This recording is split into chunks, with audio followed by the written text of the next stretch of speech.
कुंडलिक वरदार विठ्ठल श्री ज्ञानदेव तुकाराम. नमस्कार मंडळी, अमृतबिंदू या आध्यात्मिक मराठी चॅनलवर पुन्हा एकदा आपले स्वागत. आजच्या चिंतनाचा श्लोक आहे, जगी पाहता देव हा अन्नदाता, तया तत्वता लागली तार चिंता, तयाचे मुखी नाम घेता फुकाचे, मना सांग पारे तुझे काय विचित. श्रीराम. मंडळी, या श्लोकामधून समर्थ कृतज्ञ असणाऱ्या माणसाला फार मोठा एक अशा प्रकारचा एक बोध करतात म्हणा, किंवा त्याला एक जाणीव करून देतात की बाबा रे, ही कृतज्ञता ही फार असणारा वाईट दुर्गुण आहे. जगामध्ये कृतज्ञ आणि कृतज्ञ असे दोन मनोप्रवृत्ती आहेत. कृतज्ञ त्याला म्हणतात की ज्याने आपल्यावरती उपकार केलेले आहेत, ज्याने आपलं भलं केलेलं आहे, जे आपल्यासाठी काहीतरी चांगलं करतात, त्यांच्याविषयी आदरभाव जाणीव ठेवणं, त्यांच्या उपकाराचं स्मरण ठेवणं आणि त्यांच्याकरता काहीतरी करण्याचा प्रयत्न करणं, ही कृतज्ञता आहे. त्याच्या विरुद्ध कृतज्ञ त्याला म्हणतात की ज्यांनी उपकार केले त्या उपकाराची आठवणही ठेवत नाही, त्यांच्याकरता काहीतरी करायचं तर बाजूलाच राहिलं, पण त्याच्याबद्दल स्मरणही करत नाही, त्याची आठवणही ठेवत नाही. हा असणारा कृतज्ञ असणारा मनोवृत्तीचा मनुष्य आहे. आज जगामध्ये कृतज्ञतेपेक्षा कृतज्ञ माणसाची फार संख्या मोठी आहे. किती टक्के आहे? जवळजवळ 90 ते 95% कृतज्ञ अशा प्रकारचीच माणसं आहेत. आणि त्या कृतज्ञ माणसाला भगवंताने आपल्यावरती केलेले उपकार, भगवंत आपल्यासाठी जे जे काही करतो त्याचं स्मरण नसतं. म्हणून ते देवाचं स्मरण तर करत नाहीत, पण या जगामध्ये देव आहेच कुठं, अशा प्रकारचा एक निर्बुद्धपणाचा प्रश्न सतत करत असतात. तेव्हा अशा कृतज्ञ माणसाला समर्थ म्हणतात की बाबा रे, तू साधा विचार करून बघ, जगामध्ये सर्व जीवांचं पोषण करणारा कोण आहे? जगामध्ये कोण पोषण करतो सर्व जगांचं? अगदी सूक्ष्म कीटकापासून ते मोठ्यात मोठ्या प्राण्यांच्या पर्यंत सर्वांच्या उदरभरणाची, सर्वांच्या पालन पोषणाची जबाबदारी कुणाकडे आहे? ह्याचा तू कधी विचार केलास का? समर्थ म्हणतात, जगी पाहता देव हा अन्नदाता, सर्वांच्या प्राणाचं पोषण करणारा, सर्वांच्या पोट भरण्याची व्यवस्था करणारा हा भगवंत आहे. तेव्हा काही विद्वान माणसं अशी म्हणतात, म्हणजे त्या विद्वान या शब्दाचा अर्थ असा की ज्यांच्याकडे विद्येची वाण आहे, म्हणजे अजिबात विद्या नाही, विद्येची वाण ज्यांना आहे त्या अर्थाचे विद्वान. अशी माणसं म्हणतात की अहो, देव कुठं काय करतो? देव हा जगात नाहीच आहे, हे सर्व निसर्गाच्या नियमानं चाललेलं आहे. या सर्वाचा चमत्कार हा निसर्ग करत असतो. निसर्गाने आम्हाला जन्माला घातलं, निसर्ग आम्हाला त्या ठिकाणी सर्व गोष्टी देतो, हा निसर्ग सर्वस्व आहे असं ते म्हणतात. आता त्यांच्या भाषेत ते निसर्ग हा शब्द वापरतात. भगवंताचे जे भक्त असतात, देवावरती प्रेम करणारे असतात, ते त्याला देव म्हणतात. कोणी म्हणतो माझा श्रीराम आम्हाला सर्व देतो, कोणी म्हणतात माझा पांडुरंग मला सर्व देतो, कोणी म्हणतात माझा गणपती बाप्पा माझी सर्व काळजी करतो. ही भक्तांची भाषा. आणि जे अभक्त आहेत ते म्हणतात निसर्ग. वास्तविक निसर्ग म्हटलं तरी काही फारसं बिघडत नाही, कारण निसर्ग ही देवाचीच एक असणारी एक व्यवस्था आहे. देवाने निर्माण केलेली एक व्यवस्था, त्याला निसर्ग म्हणतात. पण ते देव मानत नाहीत, निसर्ग मानतात. हे थोडक्यात कसं झालं? कल्पना अशी करा, आपण घरामध्ये आपली आई, आपले बाबा, आपण त्यांची मुलं हे आपण घरामध्ये आहोत. आपल्या आईला जर हाक मारत असताना आपण जर आई न म्हणता असं जर म्हणालो तर कसं दिसेल, कसं वाटेल? की हे माझ्या बाबांची बायको मला जेवायला वाढ, हे माझ्या बाबाची बायको मला पाणी दे, असं जर आपण आईला संबोधन वापरलं तर ते ऐकायला बरं वाटेल का? किंवा त्या आईला तरी त्याच्याबद्दल काय वाटेल ऐकल्यानंतर? किंवा आपण बाबाला जर म्हटलो, बाबा म्हणायच्या ऐवजी बाबा म्हणा, अण्णा म्हणा, दादा म्हणा, तात्या म्हणा, जे काही वडिलांना तुम्ही म्हणत असाल ते संबोधन वापरायच्या ऐवजी ए माझ्या आईच्या नवऱ्या मला 100 रुपये दे, असं जर आपण बापाला संबोधन वापरलं आणि अशा संबोधनानं जर त्यांना बोलवायला लागलो आपण, तर ते कितपत शहाणपणाचं आणि किती योग्य आणि किती चांगलं ठरेल. अर्थात हे काही चुकीचं आहे का, शब्द चुकीचा आहे का? आई म्हणजे आपल्या बापाची बायकोच आहे ना, पण त्या संबोधनाने तिला जर बोलवलं तर बरं वाटेल का? बाप म्हटलं तरी तो आपल्या आईचा नवराच आहे ना, पण तसं संबोधन वापरून त्याला हाक मारावी का? हे जसं अनुचित आहे, हे जसं अयोग्य आहे, असंस्कृतपणाचं आणि उद्दामपणाचं हे जसं लक्षण आहे, तसं भगवंत न म्हणता निसर्ग म्हणणं हे सुद्धा एक प्रकारचं भगवंताचा तो अपमान आहे. ती माणसाची उद्दामपणाचं लक्षण ठरू शकतं. म्हणून म्हणा ना बाबा, तुम्ही माझा श्रीराम म्हणा, माझा पांडुरंग म्हणा, गणपती बाप्पा म्हणा, स्वामी समर्थ म्हणा, गजानन महाराज म्हणा, काय म्हणायचं ते म्हणा, पण चांगली संबोधनं वापरा, चांगल्या पद्धतीनं देवाशी कृतज्ञता व्यक्त करा. काय हरकत आहे तुम्हाला, त्याच्यामध्ये काय अडचण आहे? समर्थ आपल्याला हे सांगतात की बाबा, हा परमात्मा सर्व जगाचं, सर्व जीवांचं पोषण करणार आहे. तुकाराम महाराजांनी एका ठिकाणी फार सुंदर सांगितलं. महाराज असं म्हणतात, कारे नाठवीसी कृपाळू देवासी, कारे नाठवीसी कृपाळू देवासी, पोषितो जगासी एकलाची, पोषितो जगासी एकलाची. महाराज म्हणतात की का रे बाबा त्या कृपाळू असणाऱ्या देवाची आठवण करत नाहीस, का त्याचं स्मरण करत नाहीस?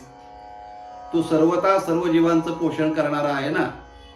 नवे नवे तर त्याला आपल्या सर्व गोष्टींची काळजी त्या परमात्म्याला लागलेली आहे.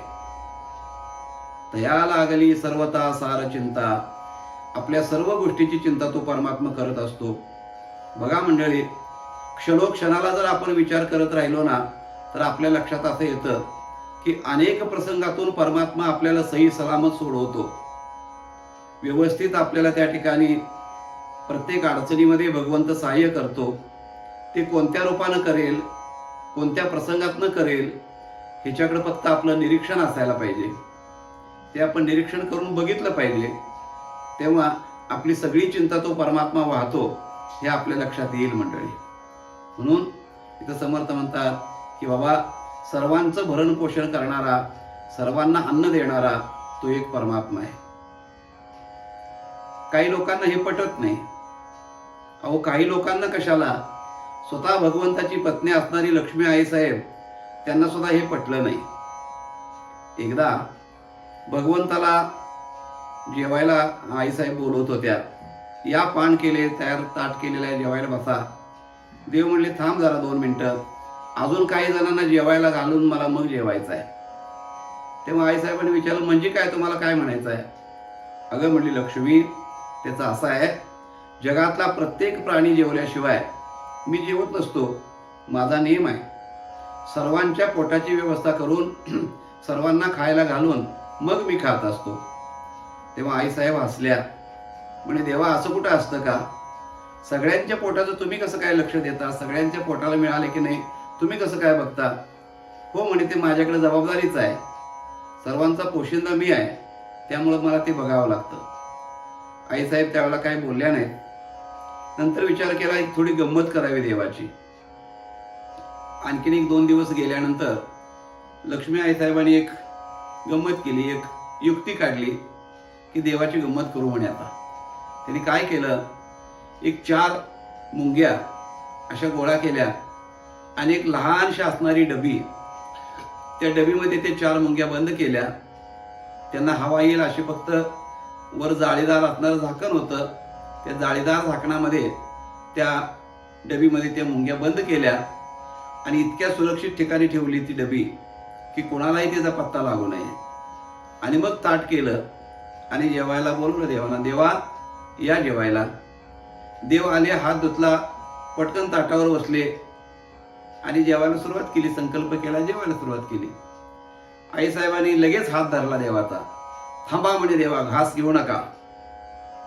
देव तोंडाकडे बघायला लागले, अगं लक्ष्मी, काय झालं तुला? माझा हात का धरला जेवता जेवता? का घास घेऊ नका म्हणते? तुम्ही परवा काय बोलला देवा, की प्रत्येक प्राण्याला खाऊ घातल्याशिवाय, त्याच्या पोटाची सोय केल्याशिवाय मी जेवत नाही असं म्हटलं ना तुम्ही. हो म्हणे, बरोबर आहे, थांबा म्हणे, तुम्हाला गंमत दाखवते. पण तुम्ही जेवायचं नाही म्हणले तोपर्यंत. ठीक आहे म्हणे, जशी सरकारला आणि सरकारांची आज्ञा, आता काय करणार देव तरी. बसले हात आखडून तसाच. लक्ष्मी आईसाहेब आत गेल्या. ती सुरक्षित ठिकाणी ठेवलेली डबी ती उचलून आणली. देवा म्हणे, हे बघा, दिसतं तुम्हाला? हो म्हणे, दिसतं. तुझ्या हातात कशाची तरी डबी आहे. काय म्हणे, दागिना वगैरे आणलास का नवा गुढीपाडव्याच्या निमित्तानं? काय कशाची डबी आहे? अहो म्हणे, दागिना वगैरे काय नाही म्हणे, तुम्हाला दाखवण्याकरता एक गंमत आहे म्हणे याच्यात. म्हणे, बघू तरी, उघड म्हणे गंमत.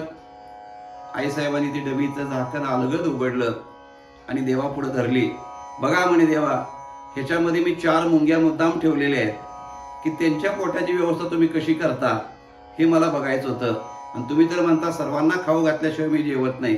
ह्या डबीतल्या मुंग्या त्यांना काय दिलं का तुम्ही? देव हसले आणि म्हणले, लक्ष्मी, मला दाखवण्यापेक्षा ती डबी तूच बघ जरा निरीक्षण करून. मग आईसाहेबांनी ज्यावेळेला बघितलं त्यावेळेला त्या 4 मुंग्या आनंदाने त्या ठिकाणी खेळत होत्या. आणि खेळता खेळता त्याच्यामध्ये जे तांदळाचे दाणे होते, ते 4 दाणे तांदळाचे ते कुरतडून खात होत्या. निवांत मजेत त्यांचं बागडणं चाललेलं होतं. लक्ष्मी आईसाहेबांनी बघितलं. म्हणे, ह्यात तांदूळ कुठले आले? आपण तर त्या मुंग्या त्यात ठेवल्या होत्या, नीट झाकण घातलं होतं, आणि या मुंग्यांना खायला तांदूळ कुठले आले त्यात? देव हसले. काय झालं लक्ष्मी, माझी गंमत करणार होतीस ना? आईसाहेब म्हणल्या, देवा, तुमची गंमत करायला गेली, माझीच म्हणली मजा झाली. आता मला एक सांगा की या डबीमध्ये तांदूळ आले कुठले?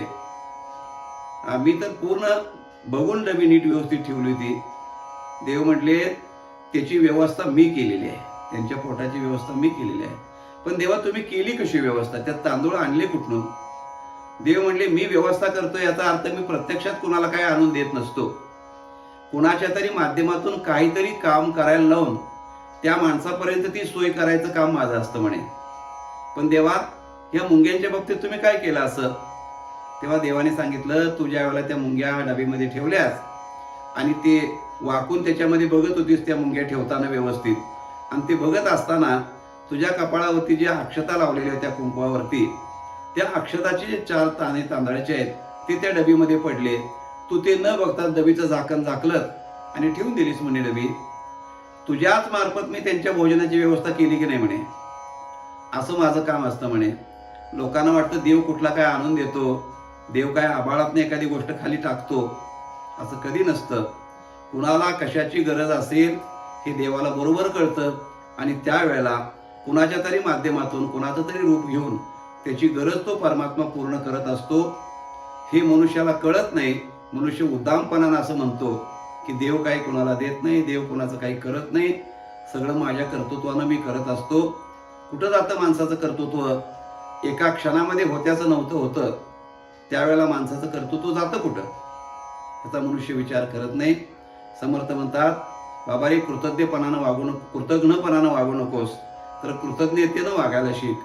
म्हणून समर्थ स्मरण करून देतात, जगी पाहता देव हा अन्नदाता, तया तत्वता लागली सर्व चिंता. सर्व जीवाची चिंता तो परमात्मा करत असतो. एकनाथ महाराज म्हणतात, तुझी चिंता त्याशी सर्व आहे, सर्व चिंता तुझी त्याशी आहे.